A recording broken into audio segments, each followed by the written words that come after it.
Éternel Dieu d'amour, Dieu de toute gloire, créateur du ciel et de la terre. Dans Psaume 87, le verset 11, il est dit: la lumière est semée pour le juste, le chrétien, ton enfant. Tu sèmes la lumière, la révélation, le photiso de ta parole dans son esprit. Je prie ce matin que chaque phrase, chaque mot qui sortira de ma bouche soit une lumière dans les esprits. Chaque mot, chaque phrase soit une lumière plantée dans l'esprit de chaque personne. Parce que je sais, tu as dit dans Proverbe 9, tu as dit: instruis le juste et il va augmenter son savoir. Donne la sagesse au sage et il va grandir dans la sagesse. Je prie, Seigneur, que tu instruis ton peuple par ta parole ce matin, afin que tout ce qui constitue les jeux d'enfants dans ton église, les commérages, les disputes vaines, les histoires sans sens, sans logique, Seigneur, lorsque le peuple va grandir, que ces choses disparaissent. La Bible déclare: toute la création attend avec un ardent désir les révélations des fils de Dieu, du peuple de Dieu. Le monde est fatigué et le monde attend de voir ce que l'Église a à donner. C'est pour cela, Seigneur, tu as dit que l'Église sur la terre est le sel de la terre. Nous ne sommes pas le sel du ciel. Non, non. Sur la terre, nous sommes le sel de la terre.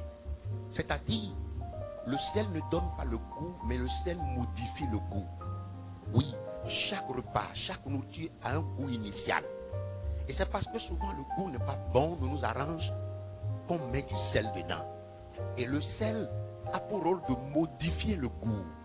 Notre présence dans cette nation consiste à modifier ce qui ne va pas.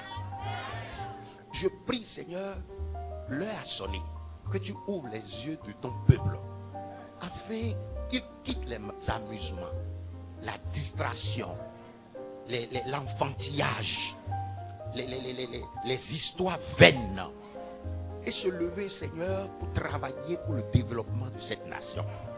Tu es le Dieu de tout développement. Sinon, comment tu peux être le Dieu suprême dans une nation et la nation va demeurer dans la pauvreté? Tu es plus grand que les idoles.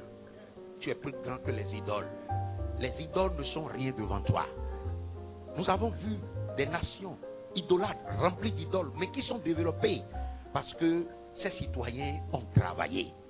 Ils ont compris que tout n'est pas que prière, mais il faut travailler. Il faut se lever, se prendre au sérieux, travailler. Seigneur, je prie que tu touches le cœur de l'Église. Touche le cœur des chrétiens. Que les chrétiens commencent par se prendre au sérieux. Parce qu'il y a trop de jeux d'enfants dans ton église. Il y a trop de bêtises dans ton église. Quand on parle de gaïman, il y en a qui sont pleins assis dans tes églises. Je prie, Seigneur, que tu touches leur cœur. Je prie, Seigneur, que tu te révèles à chacun d'eux.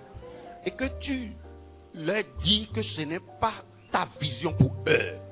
Tu leur dises que ce n'est pas là où tu veux les avoir, mais que tu rencontres chacun et que tu les convaincs de ce grand projet, de ce pays meilleur, de ce Bénin révélé, que tu les convaincs de la réalité de cette vision au nom de Jésus. Paul disait à Timothée: sois un modèle pour tout le monde, un modèle en autorité, un modèle en sagesse, un modèle en conduite, un modèle en foi.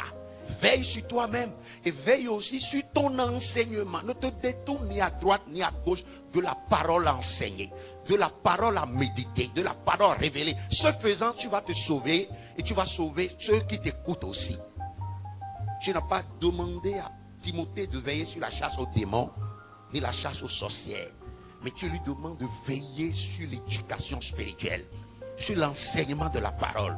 Tu bâtis ton église par ta parole enseignée. Seigneur, ce matin, bâtis la vie de quelqu'un. Tu as dit: voici à quoi ressemble celui qui vient à moi et qui écoute ma parole et se lève pour la mettre en pratique. Cette personne est comme une maison qu'on veut construire On a mis du temps à creuser. On a enlevé les déchets, les débris et on a posé la fondation. Et lorsque la pluie est tombée, les torrents se sont levés, le vent, l'ouragan s'est déchaîné, cette maison est demeurée solide. Quiconque écoute ta parole et la met en pratique ressemble à cette maison solidement bâtie. Et quiconque vient à toi et écoute la même parole et refuse de la mettre en pratique, préfère évoluer dans les vices de ce monde, dans le désordre, dans la distraction, cette personne, tu as dit qu'elle est comme une maison construite sur du sable. Et quand les épreuves de la vie commencent, cette maison est démolie. Démolie parce qu'elle n'a pas de racines, elle n'a pas de fondation. Je prie, Seigneur, que le peuple de Siloé ne soit pas à cette image, mais que le peuple de Siloé soit des hommes et des femmes bâtis sur le roc, bâtis sur la montagne. Car une ville bâtie sur la montagne ne peut jamais être voilée. Je prie que le peuple de Siloé soit un modèle en connaissance, un modèle en sagesse, un modèle en foi, un modèle en parole, Seigneur. Merci pour ce beau matin que tu donnes. Merci pour la vie de chaque personne, chaque présence. Mon âme te bénit, mon âme te loue. Reçois toute la gloire, Seigneur, au nom de Jésus-Christ de Nazareth. Amen.